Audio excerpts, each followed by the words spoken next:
The note on the first night had 4 rules. The note on the second night had 5. I never saw anyone come into that house.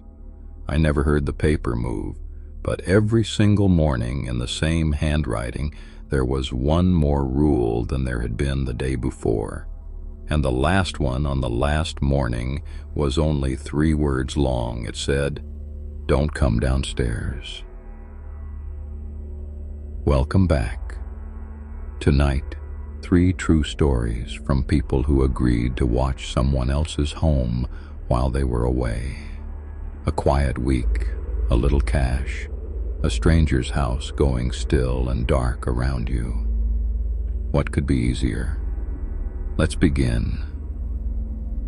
I took house-sitting jobs all through my 20s. It's the perfect gig if you like being alone. You water some plants, you feed a cat, you sleep in a nicer house than your own for a week, and you get paid for it. I'd done dozens. I was comfortable in other people's spaces. I want you to know that going in, because I need you to understand that what happened at that house was not nerves. The couple were friends of friends. Older, well off, a big house set back from the road behind a lot of old trees. They were going overseas for 8 days.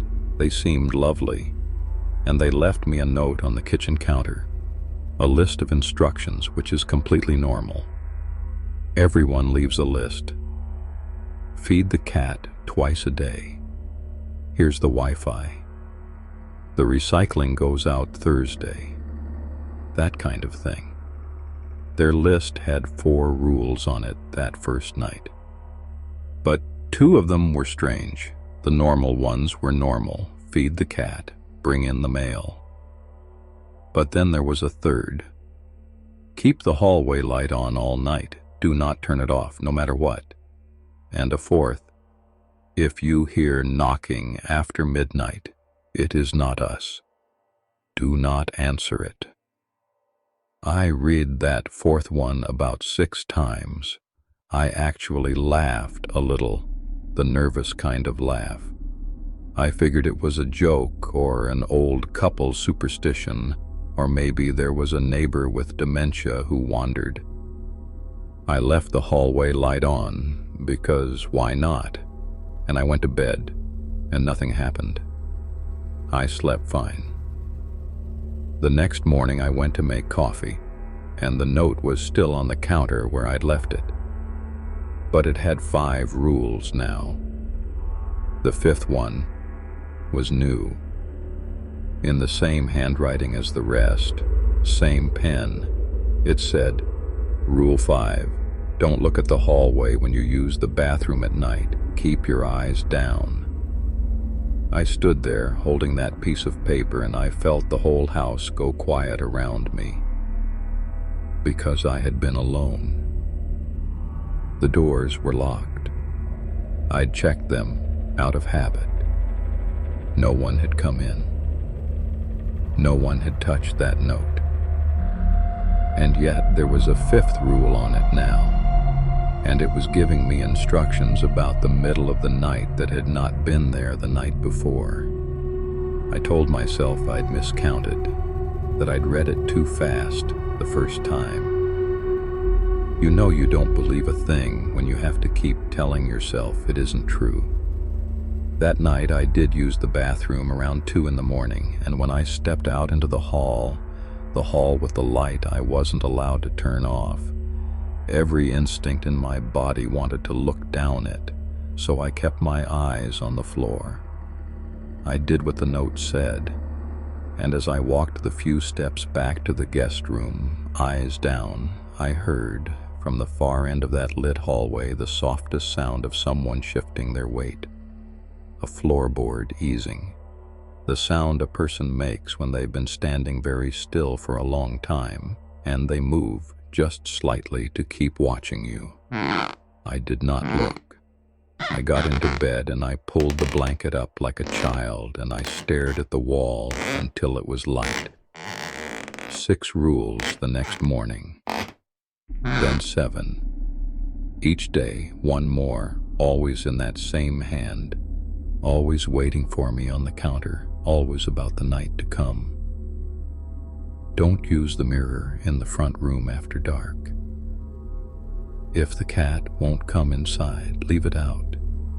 Do not go looking for it. The knocking will try your name. It is not us. And the knocking did come. On the 5th night, it started at the front door just after midnight. 3 slow knocks, then a pause, then 3 more. I lay in the dark, and I remembered the rule, and I did not move. And then a voice, muffled through the wood, called my name, my real name. The one I had never told them, the one that was not written on any note anywhere in that house. It called it gently, warmly, the way a friend calls up to your window like it only wanted to be let in out of the cold.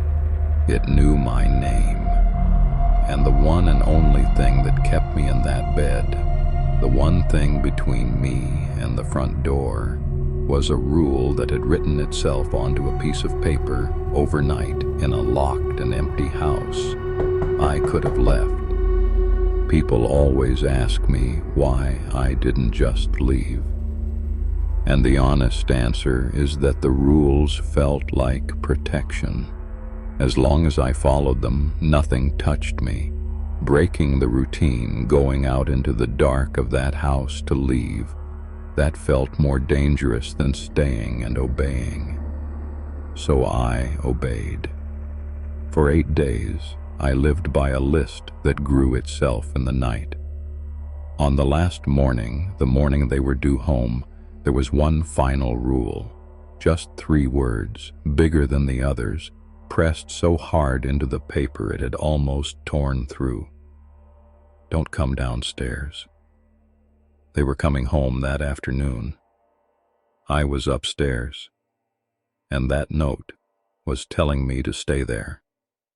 I did. I sat on that guest bed with my bag packed and my shoes on, and I waited. And around noon I heard the front door, and I heard their voices, cheerful, calling out that they were home.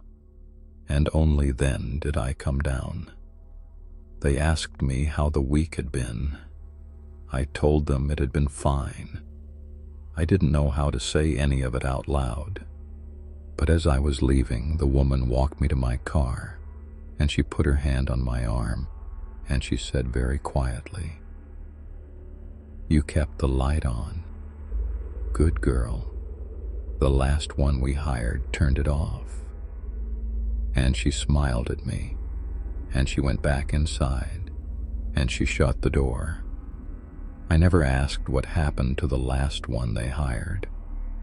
Some part of me has always known I don't want the answer. Not every house-sitting job leaves you a growing list of rules. Some just leave you a single closed door at the end of the hall, and a sound behind it that only starts after midnight.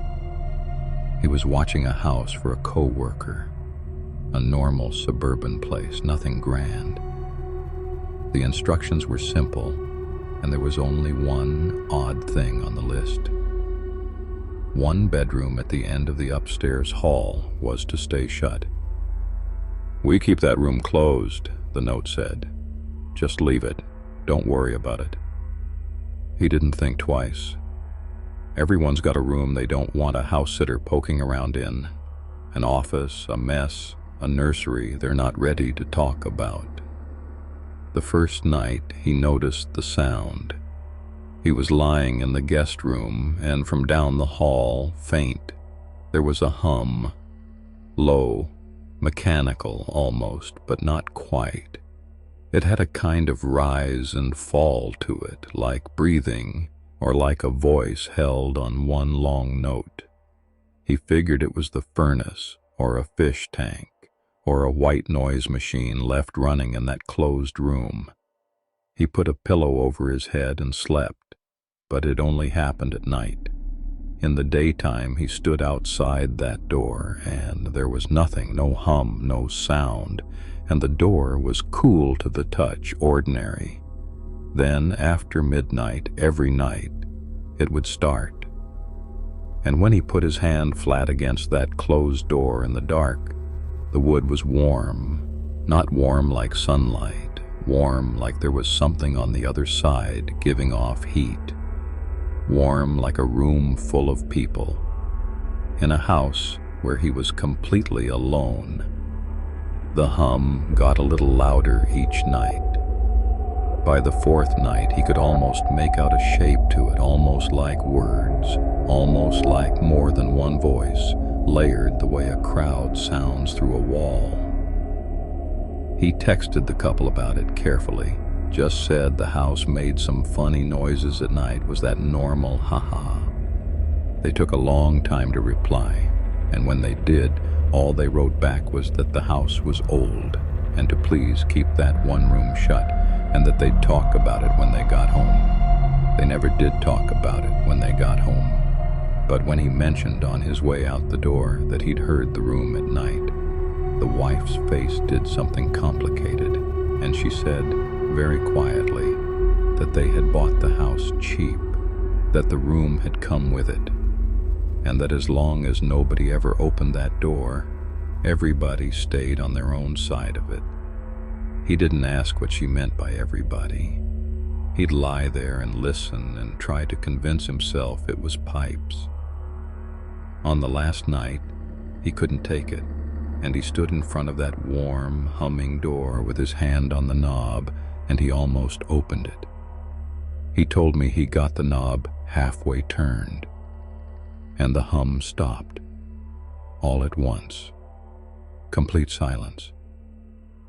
And in that silence, from right on the other side of the door, close, at the height of his own face, a single voice said gently, "Not yet." He let go of the knob. He slept in his car.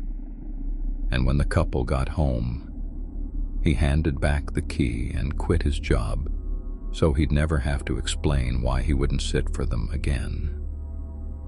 He never opened the door. He tells himself that was the smart thing, but sometimes he wonders what "not yet" meant, whether it was a warning or whether it was a promise. He never got his answer either way. The last sitter tonight didn't need a voice to tell her something was in the room with her. She just had to watch where the family dog was staring, and notice one evening that it had stopped looking at the chair. She was house-sitting for her aunt and uncle, and the main job was the dog, a big, friendly, dopey golden retriever named Bailey, the kind of dog that loves the whole world, easy company for a week alone. She was glad to have him. The first evening, around 8 o'clock, Bailey did something strange. He walked into the front sitting room, sat down in the middle of the floor, and stared at an armchair in the corner. Just stared at it, ears up, completely still, focused on the empty chair like there was someone sitting in it. She called him. He didn't come. He sat there and stared at that chair for almost 20 minutes, and then, all at once, he relaxed, got up, and trotted off to his water bowl like nothing had happened. She thought it was funny the first night. Dogs are weird. Maybe he smelled his owners on the chair and missed them. But he did it again the next night, at 8 o'clock, on the dot. Into the sitting room, down onto the floor, eyes locked on that chair. 20 minutes, give or take, then release. And the night after that, and the night after that. Always 8 o'clock, always the same chair. And as the week went on, it stopped being funny because Bailey wasn't just curious. As the nights went by, he started to tremble. He'd sit and stare and shake, low growls building in his chest, his eyes fixed on that empty seat, and he would not look away, and he would not come to her no matter how she called. She tried moving the chair once, in the daytime, thinking that maybe if it wasn't there, the ritual would just stop. She dragged it across to the far side of the room. And that night at 8, Bailey walked in, and he didn't go to the chair's new spot. He went to the exact place on the floor where the chair had always been, sat down, and stared at the empty air there, at the shape of a chair that wasn't there anymore, at whatever was still sitting in it. She put the chair back the next morning. It felt safer somehow to let the thing have a place to sit. On the 6th night, she decided she'd had enough of being spooked by a dog. So at 8 o'clock, when Bailey went in and took his spot on the floor and locked onto that chair, she went and sat down in it, right in the chair he was staring at, sort of daring the room to do something, proving to herself it was empty. Bailey looked at her. Then his eyes moved, up, and just behind her to a point right above her own head, to whatever he'd actually been looking at all along, which had never been the chair itself.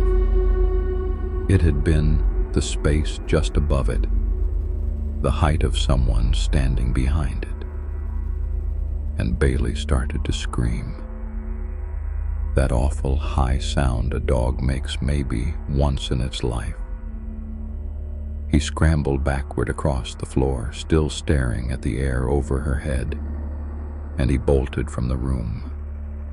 She did not stay in that chair. She got up, she got the dog, and the two of them spent that night and the last night locked in the guest room together with the light on. When her aunt and uncle got home, she asked as casually as she could about the chair in the front room. Whose was it?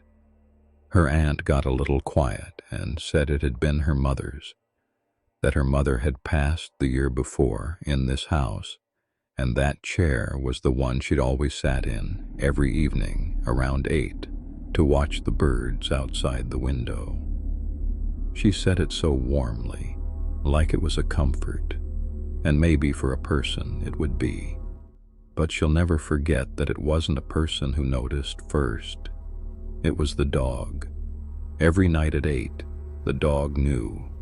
And on the last night when she sat down in that chair, the dog didn't watch the seat. He watched the thing that had been standing behind her the whole time. That's all for tonight. If you made it to the end, you know the drill by now. Subscribe and hit that bell, because there's a new, true horror story here every single night, and I'd hate for you to miss one. Give this a like so the next person finds it in the dark, and send it to the friend who's house-sitting somewhere quiet this weekend. I'll be right here tomorrow night. When the lights go down, sleep well, if you can. Like, share, and subscribe for daily horror stories every single day.